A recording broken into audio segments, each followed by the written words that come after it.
Hello बच्चों, आज के वीडियो में हम जानेंगे कि इटली कैसे यूनिफाई हुआ। Very important question for exam. तो सबसे पहले स्टार्ट करते हैं, ठीक है। पॉइंट वाइज हमें पॉइंट वाइज याद करना है और आज के आज ही इसी वीडियो के अंदर याद करना है। तो फर्स्ट पॉइंट याद रखिए, सबसे पहली बात जो आपको पता होनी चाहिए, इटली यूनिफिकेशन से पहले 7 स्टेट्स में बटा हुआ था। 1 2 3 4 5 6 7 याद रहेगा, इसलिए यहाँ पे 7 लिखा हुआ है, ठीक है। Italy divided into 7 states before unification, याद हो गया, दिमाग में भर लो। उसके बाद बात करेंगे नॉर्थ का एरिया। जो इटली का नॉर्थ का एरिया था वो ऑस्ट्रियन हैम्सबर्ग के पास था, ठीक है, ये है नॉर्थ का एरिया। और जो साउथ का एरिया था वो bourbon king of Spain rule करते थे। और मिडिल का जो एरिया था वो पोप के अंडर में था, ठीक है। इसी इटली जो थी, जो बटी हुई थी डिफरेंट रीजन्स में, डिफरेंट स्टेट्स में, उसमें एक रीजन था सर्डिनिया पीडमोंट का, ठीक है। वहां का जो रूलर था वो एक्चुअली इटली के राजघराने से आता था, जिसका नाम था किंग विक्टर एम्यूनल सेकेंड। अगर यहां तक क्लियर हो गया तब आगे बढ़ेंगे, जस्ट डू रिवीजन। चलिए रिपीट करते हैं।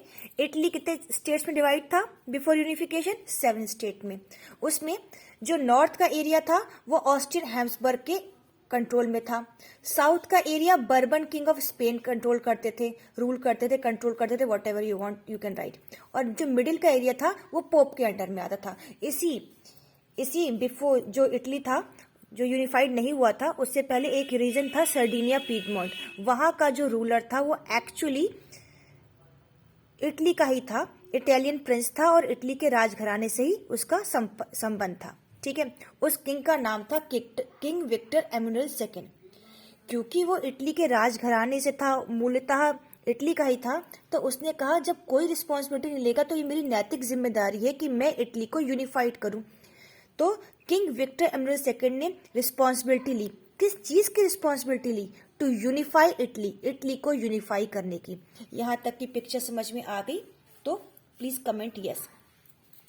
कहां तक की समझ में आ गई? कि कहानी शुरू करते हैं अब। चलो, हमारी पिक्चर शुरू होती है। एक राज्य है जो 7 स्टेट्स में बटा हुआ है, जिसमें नॉर्थ की तरफ एक एरिया है ऑस्ट्रियन हैम्सबर्ग, साउथ में है बर्बन किंग ऑफ स्पेन के लोग रूल करते हैं और बीच का एरिया पोप रूल करते हैं। उसी में ही सर्डिनिया पीडमोंट एक ऐसा रीजन है जिसका रूलर एक्चुअल में राजघराने, इटली के राजघराने से बिलोंग करता है, जिसका नाम है किंग विक्टर एम्यूनल सेकेंड। अब उसने सोचा कि मैं इटली को यूनिफाई कराऊं, क्योंकि मैं राजघराने से बिलोंग करता हूं, तो he has taken the responsibility. किस चीज की रिस्पॉन्सिबिलिटी ली? टू यूनिफाई इटली, ये था उसका टारगेट। अब जो पिक्चर के मिडिल में चलेगा कि किस तरीके से हुआ और किस तरीके से एंड होगा, वो हम आगे देखते हैं। तो जब उन्हें ये रिस्पॉन्सिबिलिटी ले ली तो उन्होंने अपने मंत्री को, चीफ मिनिस्टर को बुलाया। चीफ मिनिस्टर इधर आओ। उनके चीफ मिनिस्टर थे काउंट कैमिलो कैवर, शॉर्ट में उन्हें कैवर भी कह सकते हैं। उनसे कहा देखो भैया, मुझे तो इटली को यूनिफाई कराना है, अब तुम देख लो कैसे कराओगे। कैवर बहुत ही इंटेलिजेंट, उसमें ब्यूरोक्रेटिक स्किल्स और लीडरशिप स्किल्स बहुत अच्छे थे। कैवर ने फ्रांस को अपना अलायंस, अपना सहयोगी बनाया और ऑस्ट्रियन फोर्स को हरा दिया फ्रांस की हेल्प से इन दी 1859। Is it clear? ये याद रखना, 1859 में कैवर ने फ्रांस की मदद से ऑस्ट्रियन फोर्सेस को हरा दिया। अब कैवर निकल गया अपने दूसरे मिशन पे।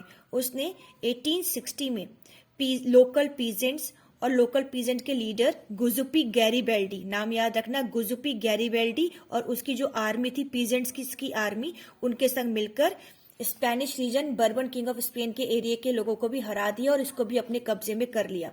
तो नॉर्थ अपना, साउथ अपना, अपना मतलब कैवर का। तो मिडिल के जो पोप वाला एरिया था, उनने कहा भैया लड़ाई झगड़ा हमें नहीं चाहिए, हम खुद ही सरेंडर कर दे रहे हैं। तो इन्होंने क्या कर दिया? सरेंडर कर दिया। Is it clear? ठीक है, तो नॉर्थ भी हो गया, साउथ भी हो गया, मिडिल भी हो गया, और ये पार्ट तो सर्डिनिया पीडमोंट का था ही। तब जाके कैवर ने कहा इटली यूनिफाई हो गया है और विक्टर एम्यूनल सेकेंड को डिक्लेयर किया गया यूनाइटेड इटली का राजा या प्रिंस नहीं, राजा ही कहा गया, ठीक है ना। तो इस तरीके से इटली यूनिफाई हो गया। अब how to write the answer, ये तो हमने समझ लिया। तो उसके लिए 1 मिनट आप वेट करो, मैं आपको बताती हूँ कैसे आंसर लिखना है। Let's start how to write the answer. Italy was divided into 7 states, आपको पता है, in which only Sardinia Piedmont was the only region ruled by Italian princely house. उसमें सर्डिनिया पीडमोंट भी ऐसा रीजन था जहां पर जो रूल करते थे वो इटली के राजघराने से बिलोंग करते थे। नॉर्थ में था ऑस्ट्रियन हैम्सबर्ग, सेंटर में था पोप का एरिया, और सदर्न रीजन था किसके अंडर में, बर्बन किंग ऑफ स्पेन के। The unification of Italy started with the secret society formed by Mazzini. ये एक टॉपिक है कि जो गुजुपी मजीनी था वो चाहता था कि इटली यूनिफाई हो, और उसके लिए उसने बहुत प्रयास भी किए। अब क्योंकि जो प्रिंस था वो कहाँ से आता था, सर्डिनिया पीडमोंट का था, और वो इटालियन राजघराने का था। उसने जिम्मेदारी ली कि मैं इटली को यूनिफाई कराऊंगा, और उस प्रिंस का नाम था किंग विक्टर एमुअल II। उसने अपने चीफ मिनिस्टर को बुलाया, कैवोर को, और कैवोर ने अपने टैक्टिक्स और अपनी ब्यूरोक्रेटिक स्किल से और फ्रांस की मदद से ऑस्ट्रियन फोर्सेस को हरा दिया और नॉर्थ इटली को जिता दिया, मतलब अपने कब्जे में कर लिया। उसके बाद नेक्स्ट स्टेप, गैरीबेल्डी और उसके आर्म वॉलंटियर ने मिलकर बर्बन किंग ऑफ स्पेन को हरा दिया और उसके एक किंगडम को फ्री करके अपने एरिया में शामिल कर लिया, और इन 1861 विक्टर एमुअल II को घोषणा करके इटली का राजा घोषित कर दिया गया। इस तरीके से इटली जो था वो यूनिफाई हो गया। I hope it is clear. All the best for exams.